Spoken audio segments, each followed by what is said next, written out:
Assalamualaikum murid-murid semua. Hari ini kita akan belajar tajuk kata perintah. Murid-murid boleh bersedia dengan buku teks muka surat 72 hingga 73. Diharap semua bersedia untuk meneruskan sesi PDPR pada hari ini. Baiklah murid-murid semua, sebelum kita meneruskan sesi PDPR, kita ketahui dahulu apa yang dimaksudkan dengan kata perintah. Kata perintah ialah perkataan yang bertujuan menimbulkan sesuatu tindak balas terhadap perintah, arahan, larangan, silaan atau permintaan. Contoh kata perintah yang biasa kamu gunakan ialah jangan, usah, sila, jemput, minta, tolong dan harap.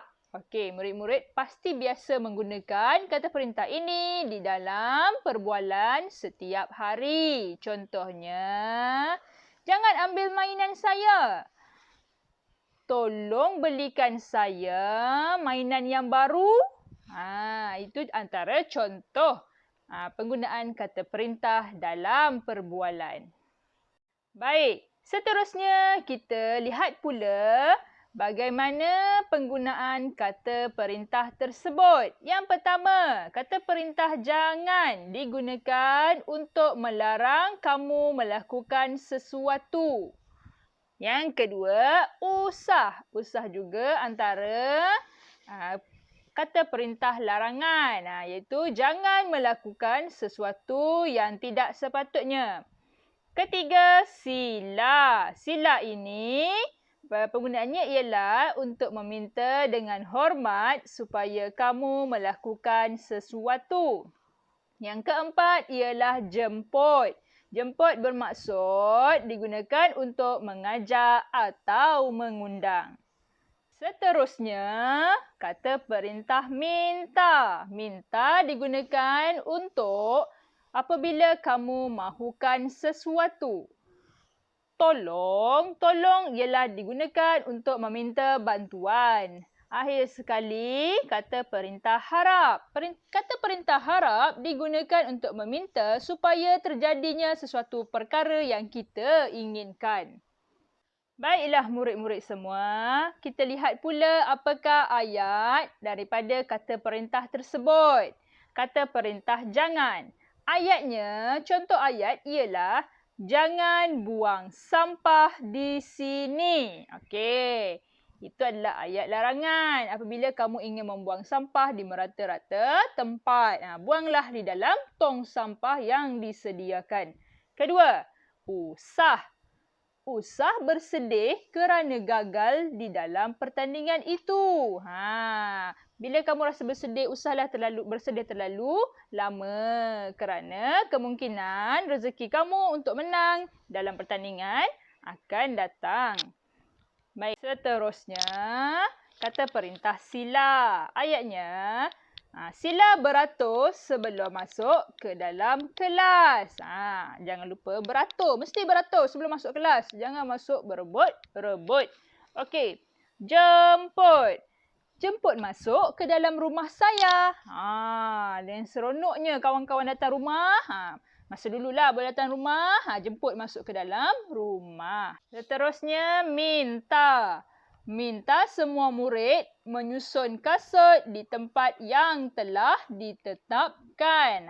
Okey. Seterusnya, tolong. Ini selalu cikgu minta ni. Tolong bawa buku ini ke bilik guru. Okey. Akhir sekali, harap. Harap kamu semua dapat siapkan tugasan yang diberikan tadi. Okey. Sekarang murid-murid lihat buku teks halaman 72. Tajuknya ialah wah mudahnya. Di situ adalah perbualan di antara nenek dengan Hana dan kawan-kawan.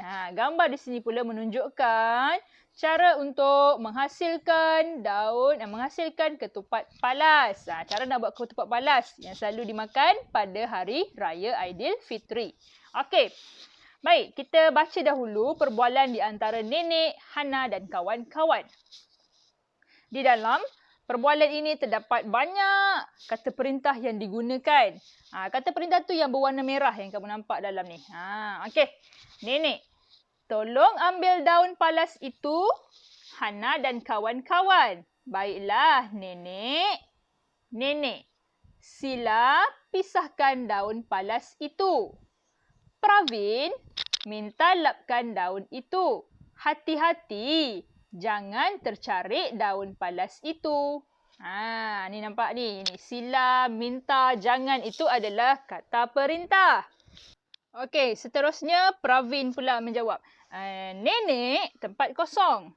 Ajarkan saya dan kawan-kawan cara memasukkan pulut dan membalut ketupat palas ini. Okey, Pravin ni dia nak belajar. Pravin ni orang India tapi dia nak belajar cara membuat ketupat palas. Jadi dia minta nenek ni ajarkan dia. Minta tolong nenek ajarkan dia.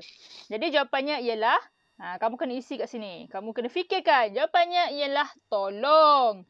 Nenek, tolong ajarkan saya dan kawan-kawan cara memasukkan pulut dan membalut ketupat palas ini. Baik, nenek pun menjawab. Pravin, tempat kosong. Simpulkan daun palas sehingga terbentuk kelongsong. Jadi, jawapan yang paling tepat ialah sila. Okey, murid-murid, kamu boleh berpindah ke halaman seterusnya. Halaman 73. Sumeh pula bercakap. Wah, mudahnya nenek. Hana, tempat kosong. Tunjukkan saya cara merapatkan dan mengemaskan daun ini. Jadi, Sumeh ni minta tolong dengan Hana. Jadi, jawapan yang tepat ialah minta. Wah, mudahnya nenek. Hana, minta tunjukkan saya cara merapatkan dan mengemaskan daun ini. Hana. Sumeh, pusing daun ke belakang kelongsong seperti ini. Kemudian tarik ekor daun itu. Nenek, pandai Hana, cucuku sayang. Ha. Nenek tu ketawa. Tempat kosong. Tarik terlalu kuat kerana daun palas akan terkoyak. Akhir sekali, simpulkan ekornya seperti ini untuk mematikan balutan. Air tidak akan masuk ke dalam ketupat apabila direbus. Baik, jawapan yang paling tepat ialah jangan. Jangan tarik terlalu kuat kerana daun palas akan terkoyak. Nenek tu larang daripada tarik kuat-kuat. Kalau kuat-kuat, nanti daun palas koyak. Tak jadilah ketupat palas kita. Okey. Hana tanya nenek, ketupat ini hendak diletakkan di mana, nenek? Nenek pun menjawab, tempat kosong. Masukkan ketupat itu ke dalam periuk. Buka api tetapi terlalu kuat. Okey, jawapannya sila.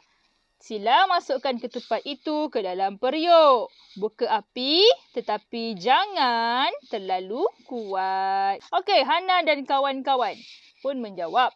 Baiklah, nenek.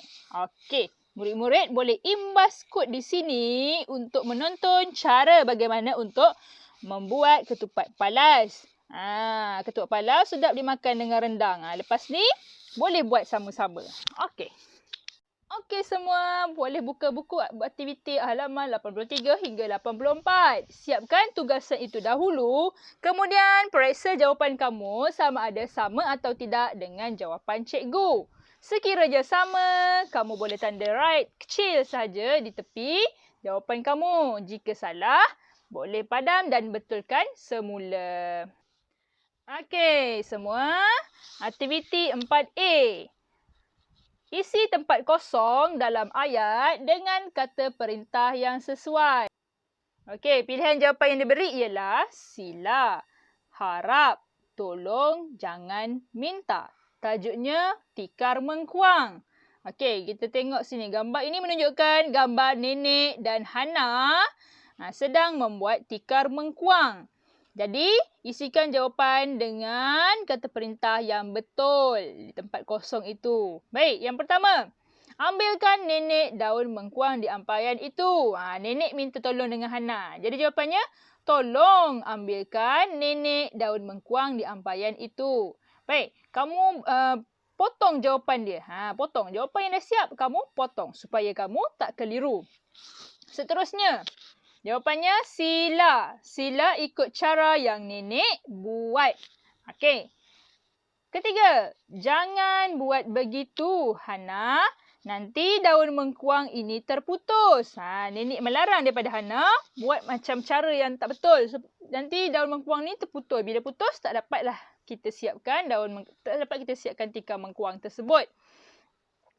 Keempat, tengok nenek tunjuk cara macam mana nak bagi tikar mengkuang tu kemas. Dia gulung tikar mengkuang tu. Jadi, jawapannya ialah harap kamu dapat hasilkan tikar mengkuang yang kemas, Hana.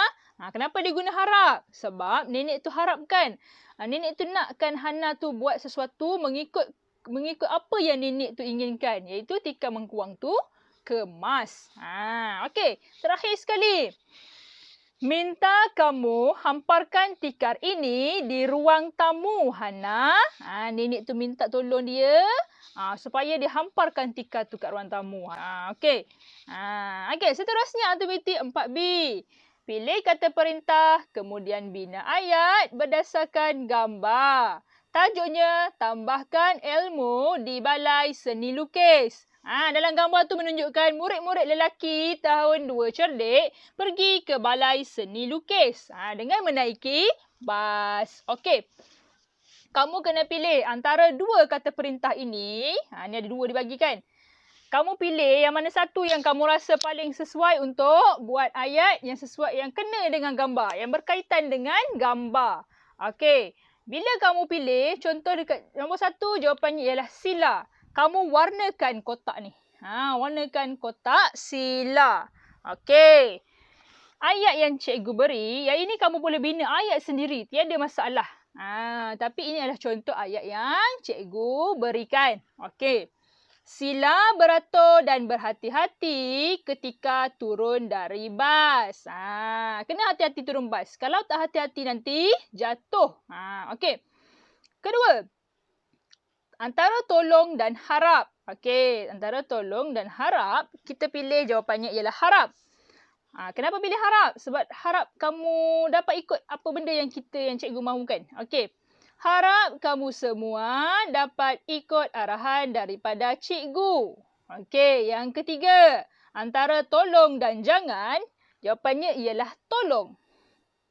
Okey, ayatnya, tolong patuh kepada arahan di Balai Seni Lukis ini. Okey, yang terakhir sekali, gambar apa tu? Gambar salah seorang murid tahun 2 cerdik cuba nak sentuh arca di dalam Balai Seni Lukis itu. Jadi, pilihan jawapannya antara jangan dan tolong. Kamu kena pilih jawapan yang betul, iaitu jangan. Ayatnya, jangan sentuh barang pameran di sini. Barang-barang pameran seni ni mahal-mahal. Dia adalah satu karya untuk untuk dipamerkan di Balai Seni Lukis. Jadi, kita tak boleh sewenang-wenangnya untuk sentuh barang-barang tersebut.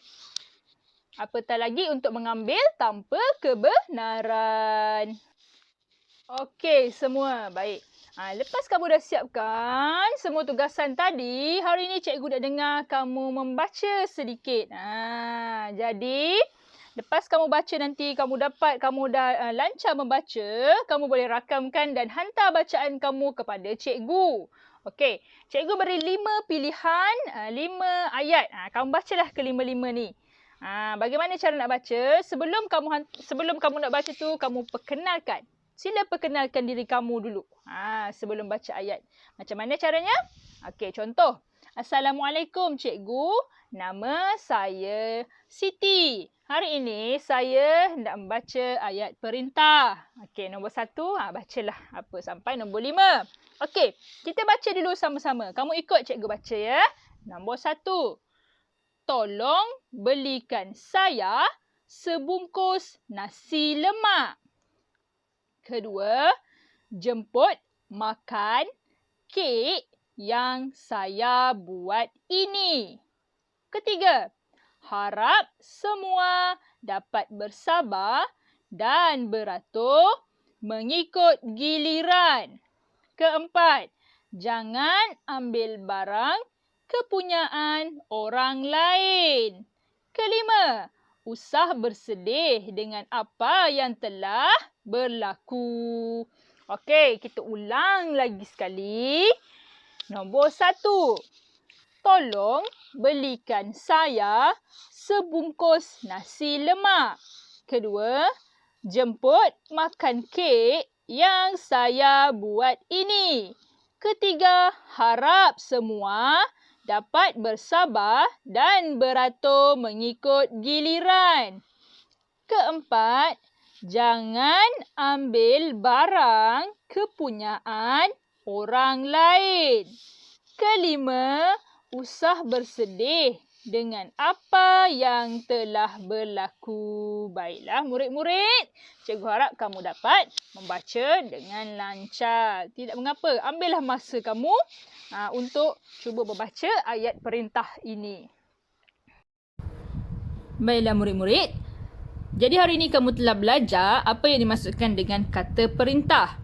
Maksud kata perintah, jenis-jenis kata perintah dan juga di manakah penggunaan yang betul bagi setiap kata perintah tersebut. Okey. Jadi murid-murid semua, selepas ini gunakan kata perintah pada ayat yang tepat. Okey, itu sahaja daripada cikgu. Kita jumpa lagi pada minggu hadapan. Jaga diri kamu, jangan lupa solat, jaga SOP, duduk di rumah. Okey, jumpa lagi minggu hadapan insya-Allah. Sekian daripada cikgu. Assalamualaikum warahmatullahi wabarakatuh. Bye bye.